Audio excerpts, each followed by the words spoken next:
बिस्मिल्लाहिर्रहमानिर्रहीम नहमदुहु व नसल्ली अला मुहम्मद रसूलुल्लाहि करीम। ये प्रॉब्लम टेंजेंट्स एंड नॉर्मल से है। Find the length of the perpendicular from the pole on the tangent to the curve r to the power n is equal to a to the power n cos n theta. यहाँ पर जो curve का equation है वो polar form में है, यानी r और थीटा में जो इक्वेशन होता है वो पोलर इक्वेशन कहलाता है। तो हमें अगर फाइंड करना है length of the perpendicular from the pole on the tangent to the curve, तो उसके लिए हमें ज़रूरत पड़ेगी इस कर्व के से फाइंड करने की D theta over d are.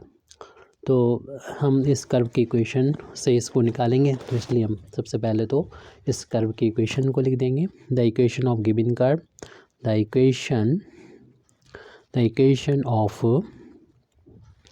Given curve का इक्वेशन हमको दे रखा है r to the power n is equal to a to the power n cos n theta. ये हमारे लिए आसानी रहेगी कि हम इसमें दोनों तरफ लॉग लेके फिर हम इसको डिफ्रेंशिएट करके D theta over d are find करें। वैसे तो आप डायरेक्ट भी डिफ्रेंशिएट कर देंगे थीटा के रिस्पेक्ट में और फिर बाद में जाके D theta over d are find कर लेंगे, उससे भी कर सकते हैं, लेकिन अगर हम लॉग ले लेंगे तो हमारे लिए ये प्रॉब्लम आसान हो जाएगी। तो टेकिंग लॉग वो side we get log r to the power n, equation number 1 के हम दोनों साइड लॉग ले लेंगे तो a to the power n cos n theta. तो हम देख रहे हैं कि यहाँ पर लॉग में जब पावर होती है वो आगे मल्टीप्लाई कर जाती है, तो n इंटू लॉग को r हो जाएगा, और यहाँ पर ये इंटू है बीच में दो फैक्टर के, उससे पहले लॉग है तो इन दोनों से पहले लॉग आ जाएगा, यानी a to the power n, और चूँकि मल्टीप्लिकेशन है तो बीच में प्लस का साइन आ जाएगा according to log identity cos n theta. यहाँ पर ये लिखा हुआ है, लिख दिया है। अब ये देख रहे हैं पूरा का पूरा कांस्टेंट है, इस पावर को आगे लाने से हमें कोई फ़ायदा नहीं मिलेगा, इसलिए क्योंकि कांस्टेंट ही रहेगा, लाना चाहे तो ला सकते हैं। अब हम यहाँ पर सीधे थीटा के रिस्पेक्ट में इस इक्वेशन को डिफ्रेंशिएट करेंगे। तो डिफ्रेंशिएटिंग इक्वेशन, लास्ट इक्वेशन को थीटा के रिस्पेक्ट में डिफ्रेंशिएट करेंगे। तो इस चीज़ को लिख दे रहे हैं, differentiating with respect to theta we get n, जो कि कांस्टेंट है ये तो हो जाएगा बाहर, और हमें सिर्फ डिफ्रेंशिएशन करना होगा थीटा के रिस्पेक्ट में लॉग r का, जो कि यहाँ पर हम देख रहे हैं लॉग r का डिफ्रेंशिएशन करना होगा। ये तो लेफ्ट हैंड साइड की बात होगी। अब राइट हैंड साइड में आ जाइए, वहाँ पर डिफ्रेंशिएशन हमें करना है। फर्स्ट टर्म हमारा था ये, दोनों साइड हमने जब लॉग ले लिया था, log a to the power n का डिफ्रेंशिएशन करना है, log a to the power, आप डायरेक्ट इसको ज़ीरो भी लिख सकते हैं, और डिफ्रेंशिएशन करना होगा यहाँ पर log of cos n theta का। ये हमारा ये टर्म है लास्ट, cos n थीटा का डिफरेंस, थीटा के रिस्पेक्ट में डिफ्रेंशिएशन करना।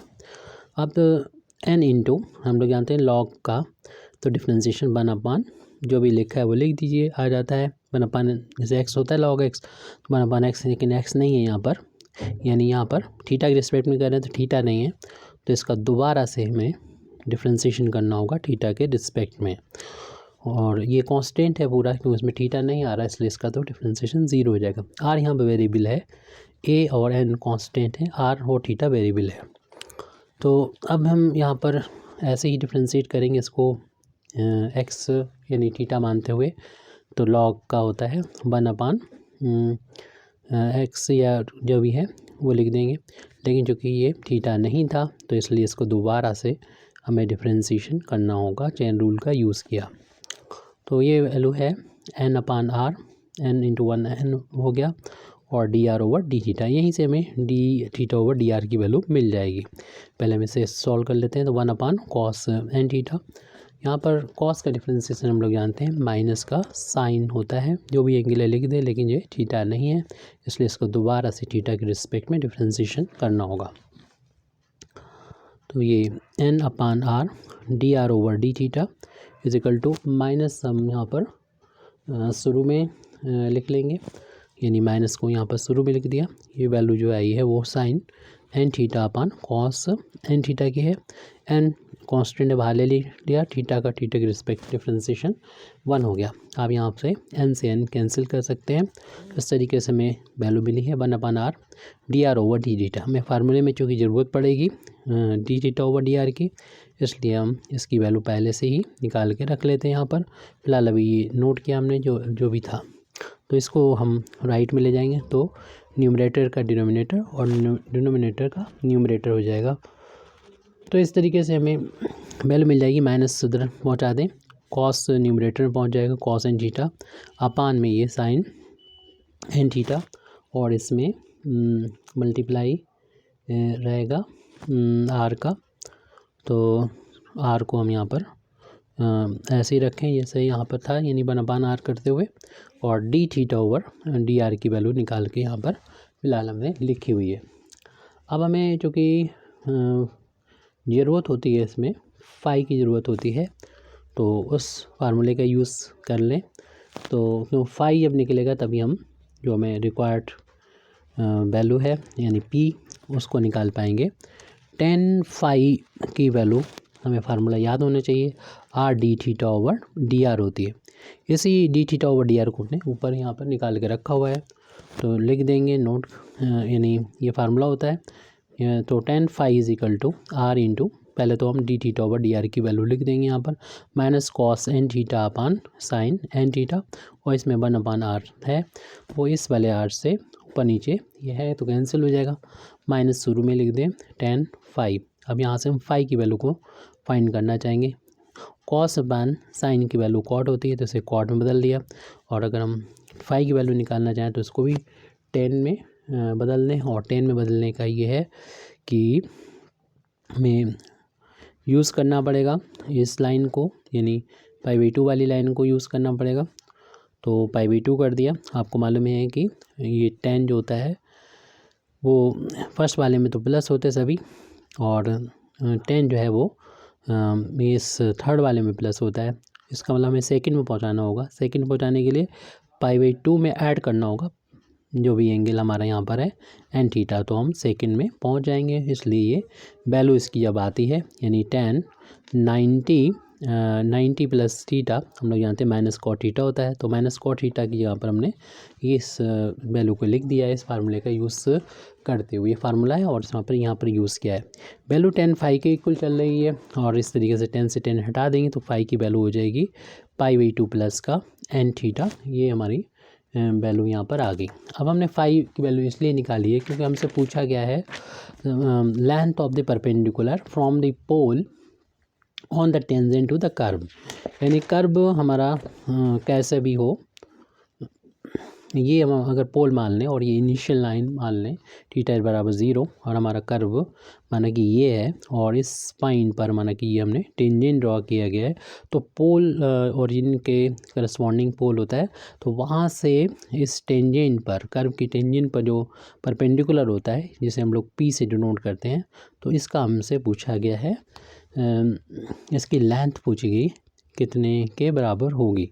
इस लेंथ की वैल्यू को हमें फाइंड करना है। जैसे कि हम लोग जानते हैं इसका फार्मूला जो है हम लोग को याद होना चाहिए, और हम लोग इस फिगर का भी यूज़ करते हुए निकाल सकते हैं। फिलहाल हमें फार्मूला याद होना चाहिए, P = R sine phi. Article में हम बता सकेंगे अगर आपको डिमांड होगी कि ये फार्मूला कैसे आया तो वो वहाँ बता देंगे। फिलहाल अभी ये सवाल जब लगाएंगे हम लोग तो P पता होने चाहिए। हमसे P पूछा गया कि वो लैंग्वेज में था इसलिए बता दिया हमने फिगर में, और ये उसके लिए फार्मूला ये होता है P = R साइन फाई। तो R लिख दिया और फाई की वैल्यू भी निकाली। वो जैसे ही हम लोग पुट करेंगे तो जो रिक्वायर्ड जो लेंथ है गिवन कर्व की के टेंजेंट तक की यानी पोल से जो कर्व के टेंजेंट है वहाँ तक की परपेंडिकुलर लेंथ पूछी गई थी, वो हम लोगों ने यहाँ से निकाल ली है। तो इसको अगर हम R के टर्म में डिनोट करना चाहें तो हम यहाँ पर फार्मूला लगा देंगे। हम लोग जानते हैं कि साइन 90 प्लस थीटा जो कि सेकंड में पहुँचेगा, तो ये साइन जो होता है हम लोग जानते हैं, या ए लिख दें, थीटा तो यहाँ पर चल रहा है, तो ये हम लोग जानते हैं कॉस थीटा कॉस होता है। 90 का यूज़ करें तो ये बदल जाता है, साइन का कॉस हो जाएगा, और ये सेकंड में साइन प्लस होता है तो प्लस का आएगा। तो इसमें ये फार्मूला हम यहाँ पर अप्लाई कर देंगे। तो इस फार्मूले को अप्लाई करने पर हमको मिलेगा P = R कॉस में आ जाएगा n थीटा। अब हम इस आंसर को अगर R में लेना चाहते हैं तो हमें इक्वेशन नंबर 1 में देखिए कॉस n थीटा था यहाँ पर, तो कॉस n थीटा का इक्वेशन नंबर 1 से वैल्यू निकालेंगे। अगर यहीं पर लिख दें हम कॉस n थीटा की वैल्यू को, तो r की पावर n अपान a⁴n मिल रही है। इसको हम यहाँ पर पुट करते हैं तो p की वैल्यू मिल जाएगी r इंटू r की पावर n अपान a⁴n। तो r की पावर ये ऐड होके यहाँ पर एक पावर और n पावर, r की पावर हो जाएगी n+1 अपान a⁴n। इस तरीके से p की वैल्यू पूछी थी, तो यहाँ पर ये आ चुकी है कंप्लीट, बस सोल्यूशन आ चुका है। Thank you very much Indeed for listening me. व आखिर दावाना अल्हम्दुलिल्लाहि रब्बिल आलमीन।